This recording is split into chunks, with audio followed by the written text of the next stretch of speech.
My name is Lauren Bailey, Deputy Editor at Markets Group. My next guest is Arijit Banik, Treasurer of York University's Endowment Fund. Arijit has an expansive career background spanning engineering all the way to finance. He's worked in the pension and investment space for more than 2 decades. Arijit, welcome. Thank you for joining me today. Well, thanks, Lauren. Thanks for inviting me onto the podcast. It's always interesting to speak with you because, you get a little bit of an economic sort of history lesson. And that's, I think, where I'm going to start the discussion. But first, I'm going to start with asking you to just share a little bit about your background because it spans academia, industry, policy analysis. How have these experiences shaped the frameworks you use today when assessing global risks and opportunities? I think in terms of my background, perhaps sets it apart from a traditional background in, say, finance or investments is that when I started off, I worked in industry. So my original education was in chemical engineering and I worked in industry. It was in the manufacturing sector in Ontario, so that got really affected during the 90s. It gave me this impetus to understand more about history and economics, and that's where I did pursue a separate degree. And I didn't think that that was going to be my career. So it also provided an impetus for me to change my career. And I went back to school. I actually did my MBA at York. And then after doing that, that's how I ended up in finance. And then being in finance, I worked within RBC Financial Group for a good 14-year run. And within that time, not only did I learn a lot within Treasury, but I got to live through the great financial crisis. So you learn about finance and economics through a formal way and by taking courses and doing certifications, but there is really nothing like living through it when you're on a desk and you're seeing how things just don't work the way that they should. And then you start to understand the importance of history, and you also start to understand the importance of the so-called plumbing in the system. What are the things that make an economy run and a financial system run? And fast forward to today, and everyone that I've met has in some way shaped or informed me because no one's got all the answers. You have to be very humble in this business because it's too big, it's too complex, no one has the answers, and there's always going to be a lot of uncertainty. So you keep that in mind, and then you go from there. You can have opinions. Everyone's got an opinion, and that's what makes a market. So I think that's a lot of what's shaped me to this day. So in our last discussion, we talked a little bit about the new U.S. administration's push to revive U.S. manufacturing. The administration is, still in its first year. Yep. But we've seen this before in its previous, 4 years. From an institutional investor's perspective, how credible is this onshoring narrative after decades of deindustrialization in North America? And what sectors or asset classes do you think stand to benefit if the U.S. really does sort of reconfigure its industrial base? The reality is, from my perspective, and I think a lot of institutional investors would agree with me, is that the jobs in manufacturing aren't going to come back wholesale. There will be some jobs that come back because the US has a scale advantage, and it's one of the few nations in the world that has that scale advantage. Remember, China has the scale advantage, but it was the US under Bill Clinton in 2001 that allowed China to join the WTO. And we were the beneficiaries of it as consumers because all of a sudden stuff became cheaper.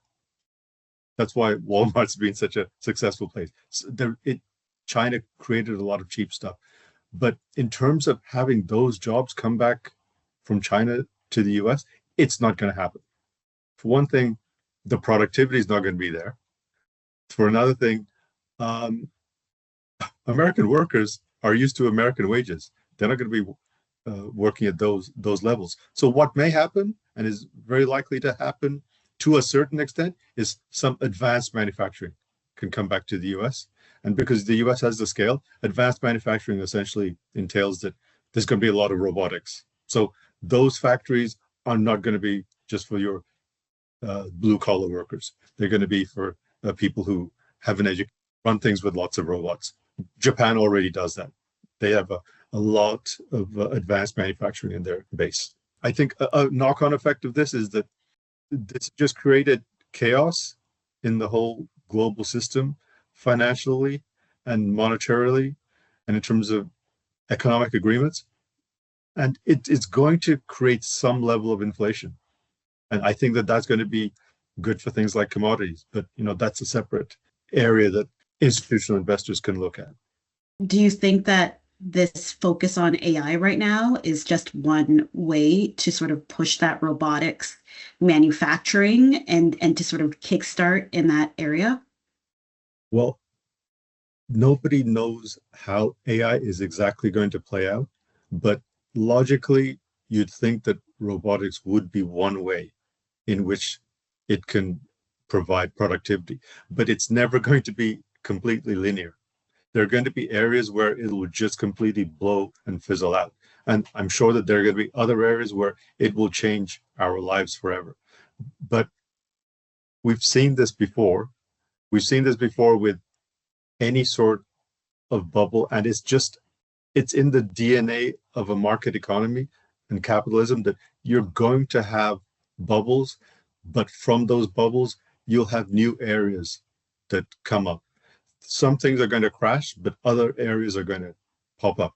So the million or billion dollar question is, if you can figure out what those areas are going to be, then you're going to do very well for yourself and your own portfolio. But it's hard to do that. Cisco Systems is always given as an example.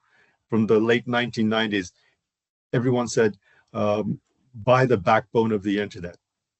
But it's only recently the Cisco share price, has come back to where it was in the late 90s. So that's a 26-year run where it dipped and it only just got back to those levels after crashing. So is that going to happen to NVIDIA? I don't know, because the companies of today, at the top line, they're making a lot of money. It's a lot of revenue coming in, but they're also making lots of investment promises. So they're going to be investing trillions. So you'd logically think that their return on invested capital is going to come down, because how are you logically do the numbers in your head? How are you going to get that top line revenue to accommodate all of that capital intensive investment that you're going to make? Perhaps they're going to write it off very quickly, but then you'll have a possible decrease and correction in your share prices. So no one knows exactly what's going to happen, but there's going to be lots of companies in both the public space and the private space that are going to benefit. Some will be in the US, some will be in Europe, some will be in China. We don't know exactly, but it's going to happen. Mm-hmm.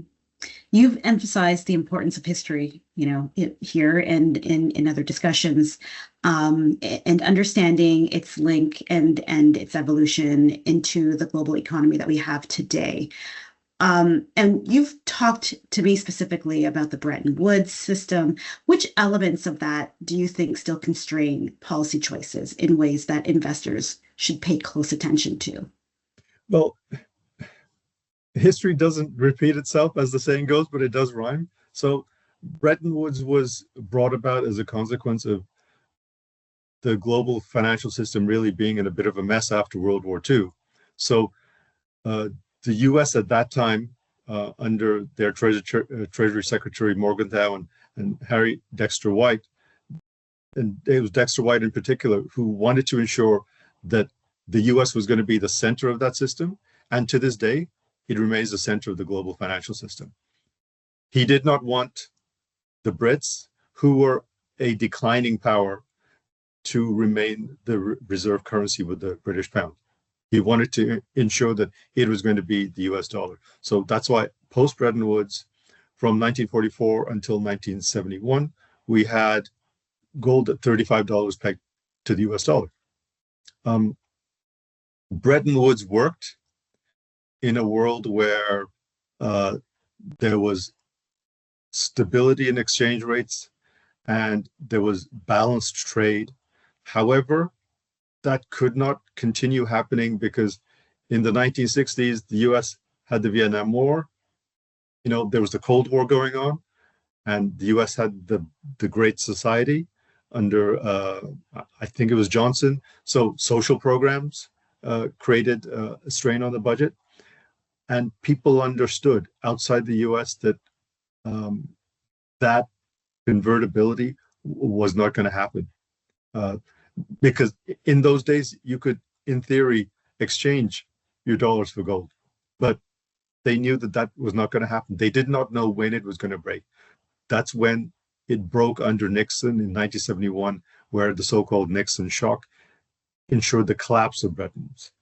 And that brought in floating exchange rates. So that brought in a whole new era of volatility. It also ushered in an era of what we call monetary dominance over fiscal dominance. So the rules of the game that worked post Bretton Woods were based on the idea that it was fiscal policy that would dominate, and there was a relatively closed system, and there was your economic models could work on the basis of understanding these things. But with a new era in post 1971, with floating exchange rates, and also with the OPEC supply shocks creating inflation, that's where monetary dominance came in, and that monetary dominance has stayed with us until very recently. It's only in the last few years, post COVID, that monetary dominance has given away back to fiscal dominance. That's why you see so many Western nations running massive budgetary deficits, in order to maintain things, in order to maintain aggregate demand. So, regarding current trade tensions, to what extent do you view today's tariff and industrial policies as responses to deep structural imbalances formed decades ago? And what new political realities should institutional allocators now incorporate into their long-term risk models?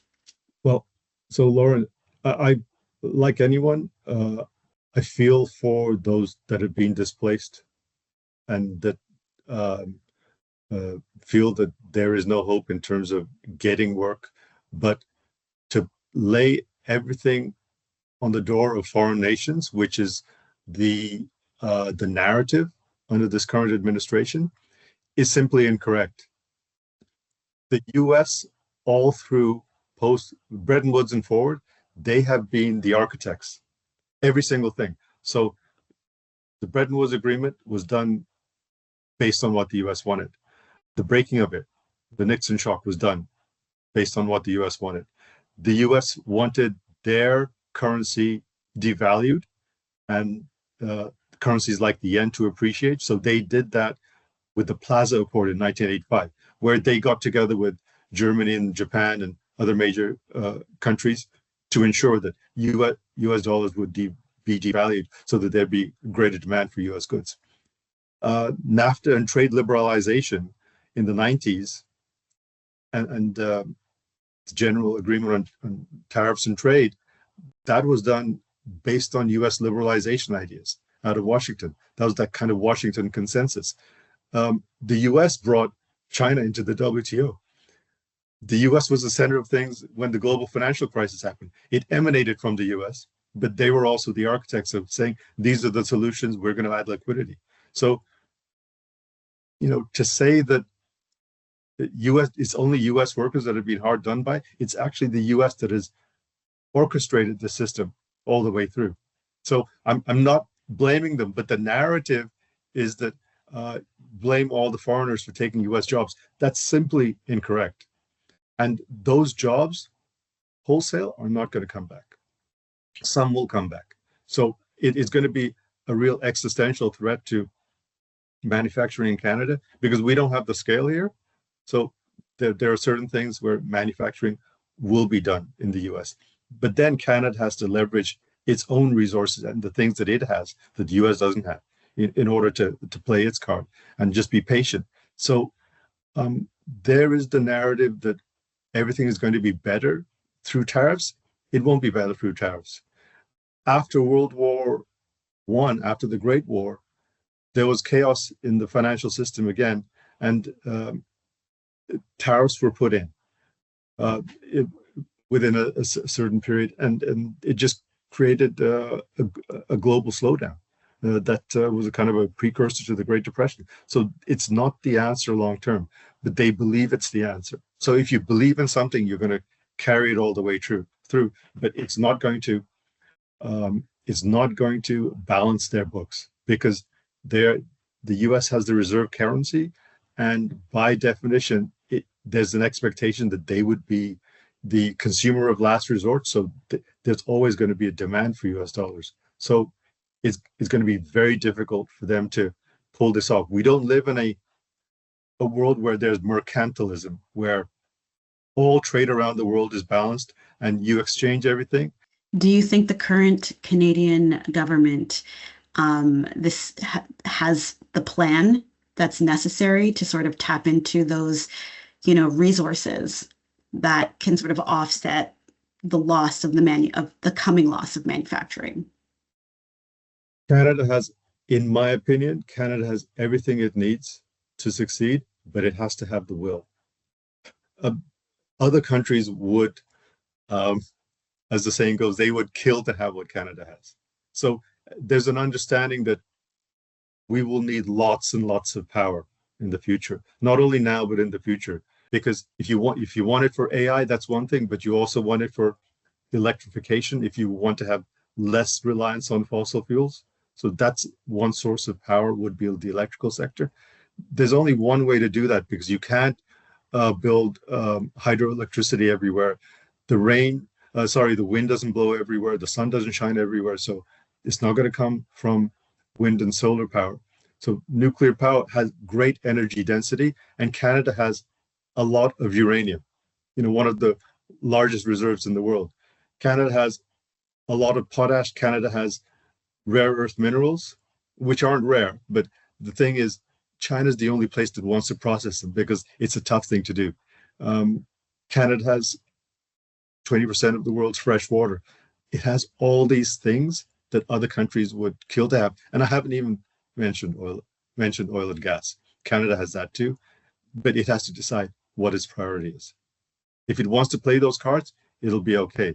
But if it wants to keep on going along the lines of wishful thinking, that things we can be tough negotiators, I don't think it's going to happen in that regard, and it'll be tough times ahead for all Canadians. If you could sum up where we're moving towards in terms of a new trade order or monetary order, what features do you think will define this emerging system, and how can institutional investors best position themselves to benefit from it? To be flexible in my thinking, my initial thoughts back in April were that see some level of stagflation, meaning we would see higher unemployment and higher inflation. We haven't, especially in the US, we have not seen the higher unemployment because there is just a lot of money being pumped into the economy, either through AI buildouts or through government spending. And that, in some way, is both crowding in and crowding out the private sector. It's the government making the government so big and spend so much that those funds are going somewhere, and it's ensuring that unemployment is still at a decent level. And I do feel quite strongly that there will have to be some bouts of inflation coming in that is not going to be solved simply by raising interest rates. It'll be a different type of inflation. And that's really primarily through tariffs. Canadian exporters aren't paying them. Chinese exporters aren't paying them. The US consumer that's going to be paying them, unless certain companies uh, swallow it and then their own profit margins come down. So that as a base case for me is still intact. How this is going to play out over the longer term, I still don't see how uh, tariffs are going to be helpful over the longer term. I think it is understandably a very good negotiating point. He wants to create a negotiation with each country, but this is not the way to do it. I want to switch gears a little bit because York's Sustainable Investing Report noted a 14.2% overall performance investment return for calendar year 2024, and that came with a very measured approach. How exactly do you balance ESG priorities with financial performance targets?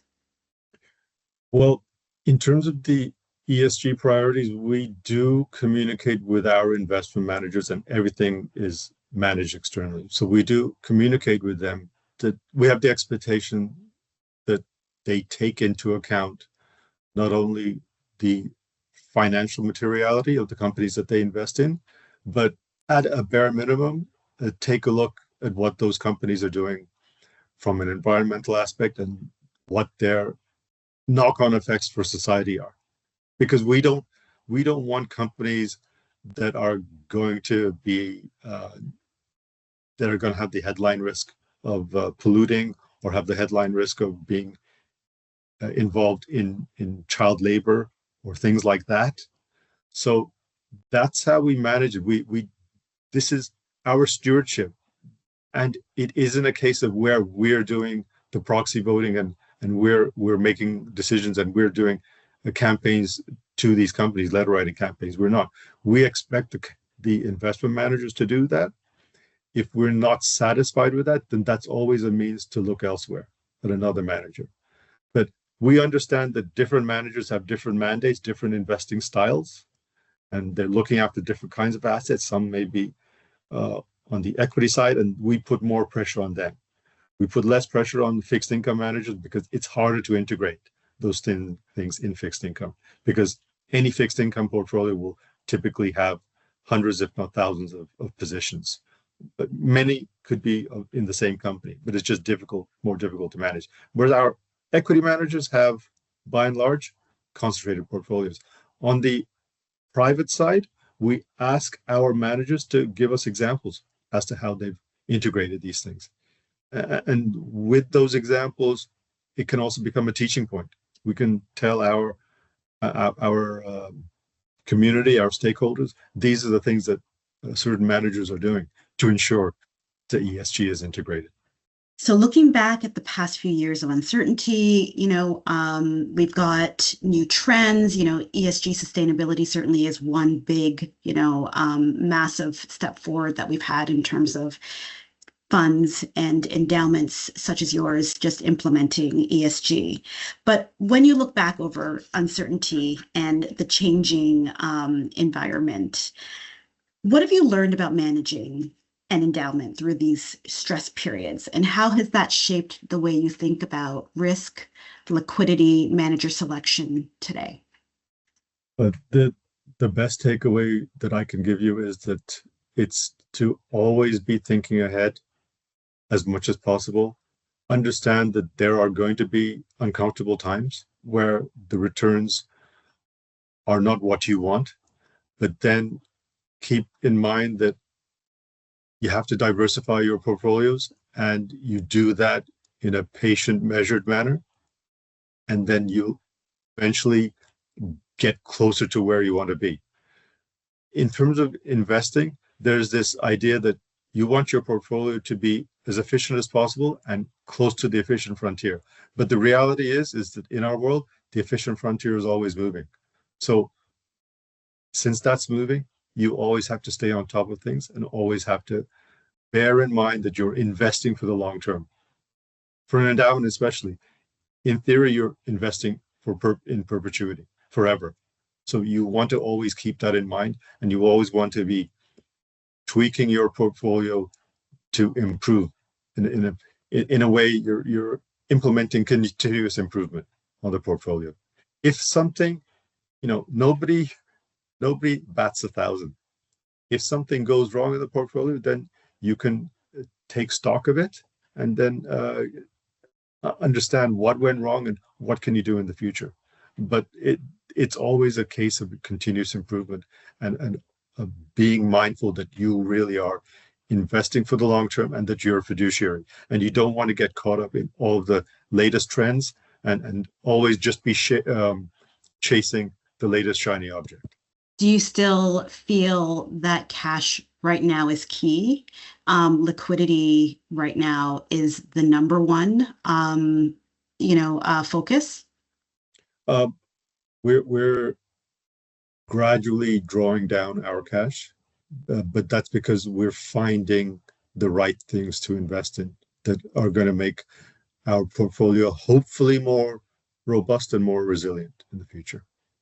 And what are you looking for in terms of that robustness? Which areas?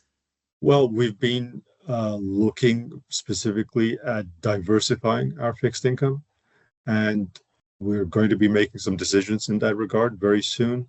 And we'll continue to look at areas such as real estate, because that's been an area that's been out of fashion for a number of years. So we'll be looking at that. We have an infrastructure program. We have to keep putting funds into that and pacing because that's the only way you can do things.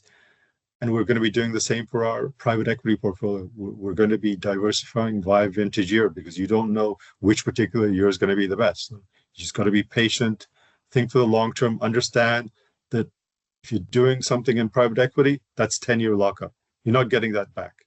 I don't believe that that is a particularly good fit for Evergreen. So I think that you've got to be willing to lock that up.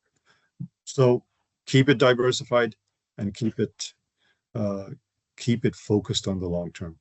So these next two questions are a little bit more personable. So I don't mean to catch you off guard, but what's the most unexpected place you found a useful insight about markets or global trends? I think it's more philosophical than anything in that. So in economics, everything has a formula to it. Everything has a mathematical formula. But the reality is that everything is about human behavior and uncertainty. And I bring up economics as an example because Keynes, in his very famous book, The General Theory of Employment, Interest, and Money, he had no equations, Lauren. Mm-hmm. He was just writing. It was kind of a stream of consciousness. He was writing about stuff. But he didn't want anything formalized because he felt that there was such uncertainty and everything depended on human behavior. So